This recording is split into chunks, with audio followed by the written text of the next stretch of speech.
There's a reason why a lot of young men feel alone, feel isolated, feel devastated, feel annihilated in this makeshift matrix. And they feel like life at times is not even worth living. Life at times can become a crucible of unpracticalities, a crucible of misery and agony. But I see the mainstream media talking about how men of all, well, the most age range between like, I think it was 15 to 49, they were saying on this report I was watching. And they were basically just talking about how a lot of men, like even like teenagers, you can consider them young men, right? Like they're not focused on school. They're more focused on trying to become a TikTok influencer or a YouTuber or a streamer, and they're not taking the traditional roles like becoming a lineman for electricity, becoming a car mechanic, becoming a truck driver, becoming a warehouse worker or something like that. A lot of these men, they seen the Kai Cenats, the Jake Pauls, the Pootie Pies, the people of that stature, on that nature, on that level. And when they see people like that, they dream and admire to be like that. But the reality is that a lot of us, no matter our dreams, no matter our ambitions, no matter our goals, sometimes life can dictate a lot. Outside external factors can dictate a lot of things. I'm not saying don't try. I'm not saying give up. What I'm saying is like at a certain point, we have to have realistic expectations and understand that this world wasn't designed for us to be happy, to nurture our souls and our spiritual growth and development. It's literally designed as a prison. It's like it's a crime to be happy. It's a crime to be successful in what you want to be successful in. And a lot of young men are lonely because the lack of resources, the lack of emotional definition, the lack of having that significant female in your life, that lack of having that spark, that adventure. When you take a man's ability to assert himself in a society that says you can't do that, you can't do this, you can't do that, you can't do this. But that same society was built on conquest. It was built on war. It was built on the definition and retention of terror.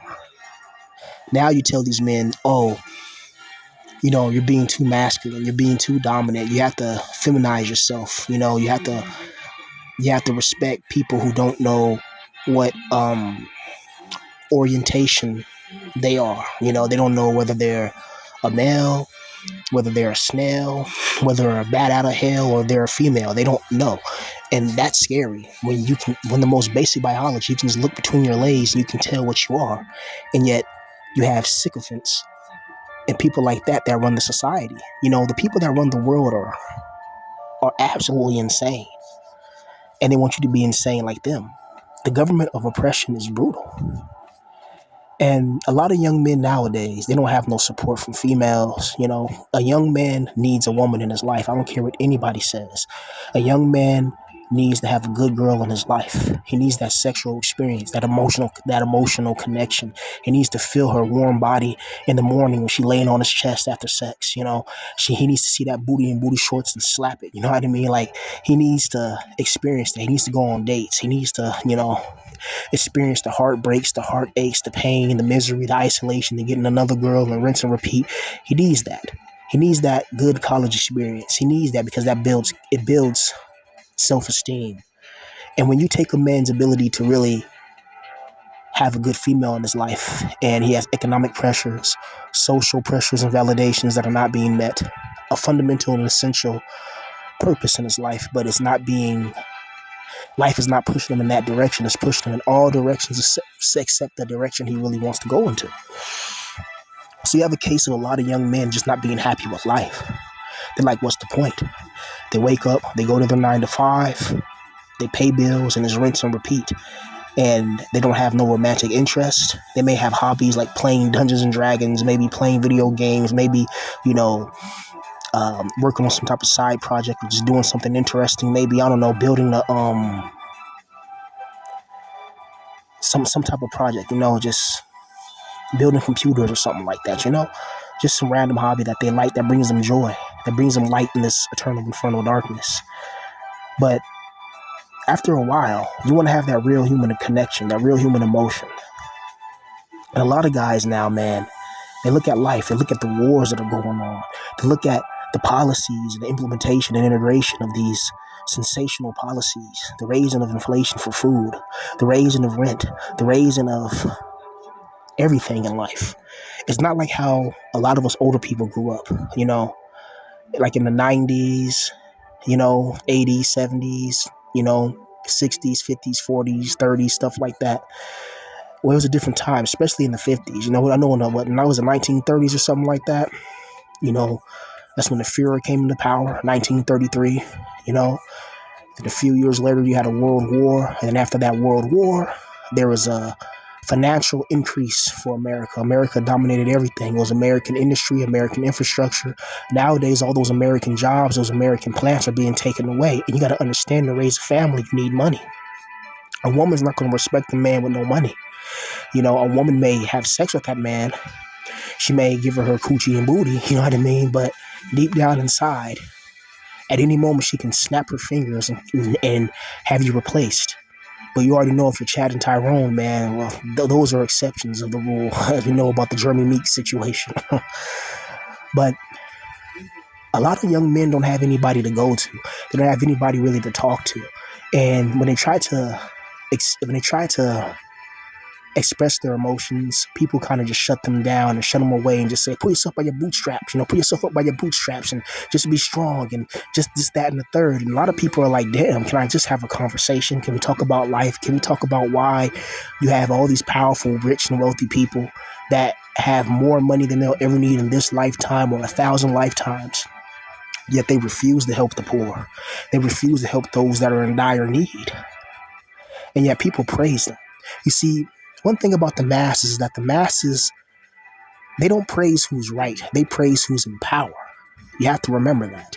They never praise who's right. They praise who's in power. That's why you have people like Stalin that comes up.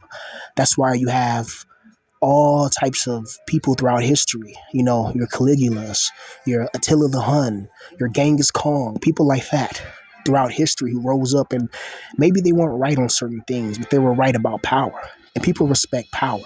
And power only respects power. When you have a masses of people that's been economically destitute, mentally obliterated, they can't find love in their life, they feel lonely, they feel like all these regular 9-to-5s don't really lead to true spiritual validation and accumulation of higher respectable being, meaning that if you work your 9-to-5, but it's not what you really want to do, eventually it's going to eat at your soul. But you have to pay bills. You have to pay things in order to live in this world. So this is a world where it's a hell realm where you have to, just to exist, you have to pay. Like, you have to pay just for existing, And if you go out into nature, you see the lion, he goes and hunts. The lion doesn't earn money. The lion goes and hunts its zebra. But I guess, it has to earn it. It has to run up to the zebra. It has to camouflage itself. It has to strike, Same with the tiger. The same with any predatory animal. And it sucks that in this world, there's no strong type of foundation when it comes to men's mental health consolidation. It's more of a, oh, well, you're a male, just get over it. And then you have people that say, hey, you know what? I'm just going to get over it. Fine. Going to keep my emotions in check, my emotions in check. I'm not going to have any emotional fluctuations or disturbances. And even then, when people have had enough, you have an Elliot Rodgers situation. You have different situations where things happen that are bad, But a lot of men isolate themselves. They choose it. They choose isolation because they've been socially in degradation. They've been socially ostracized, whether it's from family, whether it's from friends, whether it's from society as a whole, your coworkers. This is one guy I talked to, he emails me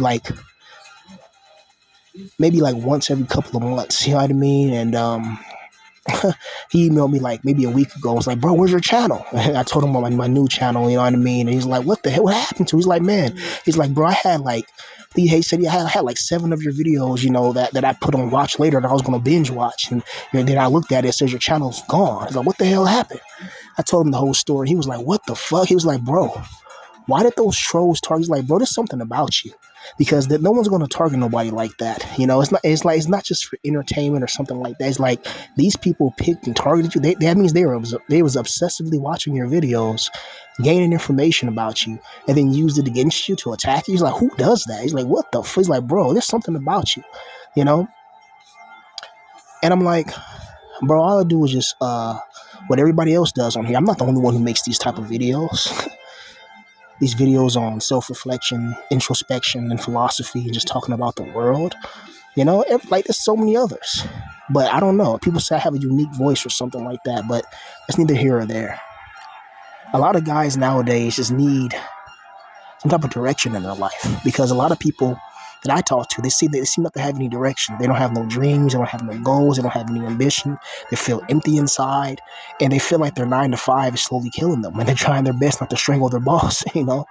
But the system's set up that way. It's set up for the rich to get more richer, the poor to get more poor, and being a regular average Joe, you're invisible to females. You see, women, they want to have their cake and eat it too.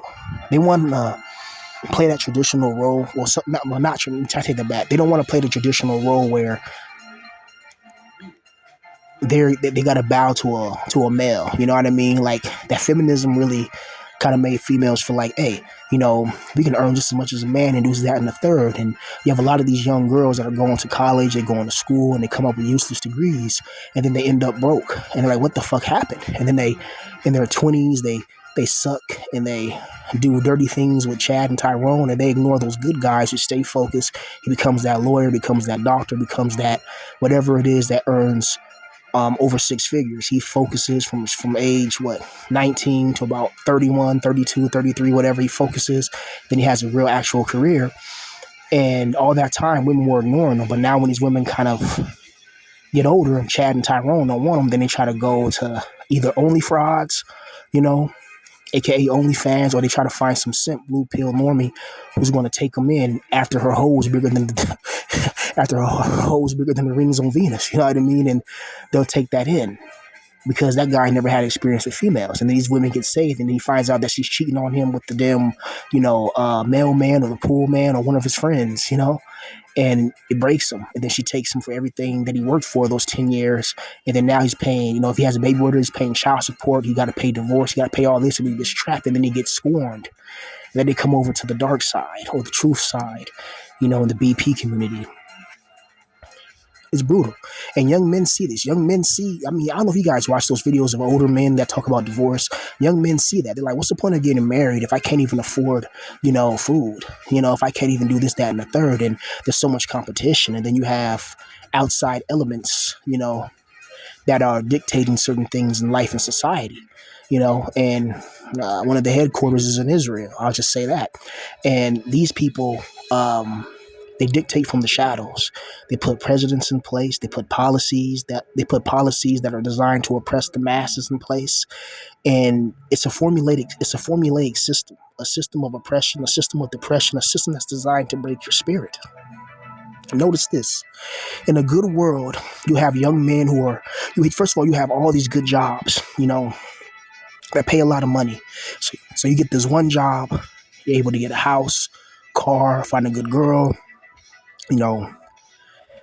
get her pregnant, have a kid, but you have enough money to take care of 3, 4 kids, maybe get you another car, hell, buy her stuff, you know what I mean? And she doesn't even have to work a 9 to 5. It's just you taking care of it. At one time, it was like that. At one time, it was that. But nowadays, a lot of women want somebody that earns $300,000, and then wants to have the ability to go on the cock carousel, having different men, different this, different that, while also trying to say, hey, I can be a stay-at-home wife as well. It's crazy. I'm not saying every woman's like that, man, but I'm saying there's a vast majority of Western women that have kind of been influenced by the Jays, because that's who controls the narrative from the shadows. All these organizations you see, these are not grassroots organizations. All these organizations are funded by the Jays, because the Jays have a lot of money, power, and influence. They control the banking system. They control the military-industrial complex. They control what you see and hear on TV. They control this YouTube. They control everything. So a lot of men are just depressed and stressed because they don't have nowhere to go. They have no one to talk to. They don't have a woman in their life, and they have no sense of direction in this world, because this world is like, it feeds off your negative energetic manifestational frequency. It's crazy. But that's it for now. I think I blabbered on enough. I made these videos for you guys so y'all can keep on going through, man. You guys have a good Friday, and I'll see you guys later, man. Enjoy your weekend. Peace.